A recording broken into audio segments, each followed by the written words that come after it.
Olá!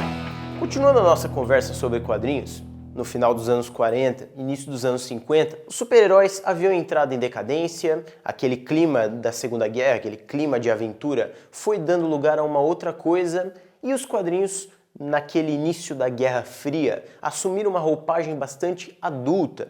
O que passou a fazer sucesso nos quadrinhos eram histórias de terror, histórias de guerra, histórias de combate ao crime, mas cada vez mais violentas. E isso vai bater com um período muito difícil da história americana, que é o macartismo. Antes, é interessante falar um pouquinho sobre incoerência. Afinal, a Guerra Fria é uma era de incoerências. Primeiro, pensando na União Soviética, o regime comunista, o regime da liberdade das maiorias, tinha um ditador, Stalin, que matou milhões de pessoas.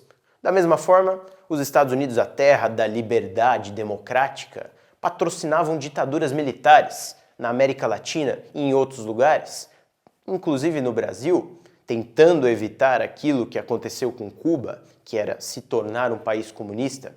Bom, pensando mais internamente, o senador Joseph McCarthy promovia verdadeiros talk shows em sessões do Senado americano, onde ele acusava pessoas de envolvimento com o comunismo e mandava-as para a prisão, especialmente pessoas da indústria do cinema, mas de outros setores artísticos também.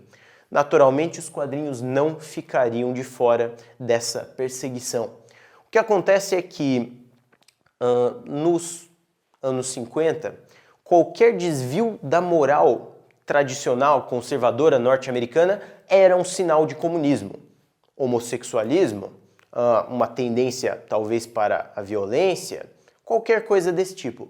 Bem, acontece que os quadrinhos tinham, por um lado, histórias de terror, tinham histórias de amor também, coisas que poderiam despertar suspeitas. Foi bem nessa época que surgiu um psiquiatra norte-americano, na verdade alemão, radicado nos Estados Unidos, chamado Frederick Wertham, que lança um livro, A Sedução dos Inocentes, onde ele responsabiliza os quadrinhos pela delinquência juvenil nos Estados Unidos. Ele responsabiliza os quadrinhos por incentivar o homossexualismo, a violência e outros tantos problemas que eram associados ao comunismo. Logo, a atenção do governo caiu sobre os quadrinhos. Hoje, a obra de Frederick Wertham não é mais aceita pela psicologia ou pela psiquiatria, mas na época ela foi o suficiente para que fosse criado um código de ética dos quadrinhos. Um código que basicamente bania qualquer publicação que não fosse saudável para as crianças norte-americanas.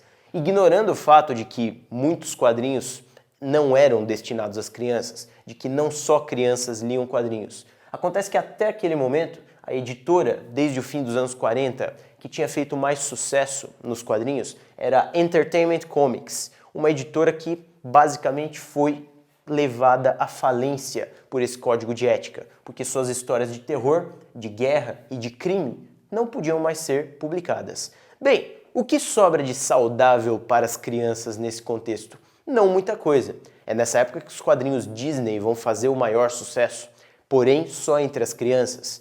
O que poderia ser vendido em quadrinhos ainda para adolescentes, talvez para alguns adultos? Bem, nessa época, os super-heróis serão renovados. Nessa época, eles vão renascer como uma grande força nos quadrinhos. Muitos vão ser recolocados nos quadrinhos do zero, novos personagens vão ser criados, um novo Flash, um novo Lanterna Verde. A Liga da Justiça surge nessa época também. E começa a que é chamada a Era de Prata dos super-heróis. Um período de grande sucesso. Aliás, era também uma forma muito mais sutil de combate ao comunismo, mais sutil do que a obra de Joseph McCarthy. Por quê? Era só colocar Superman, Batman e seus aliados combatendo terríveis vilões comunistas. Aonde isso foi parar, a gente analisa no próximo vídeo. Valeu!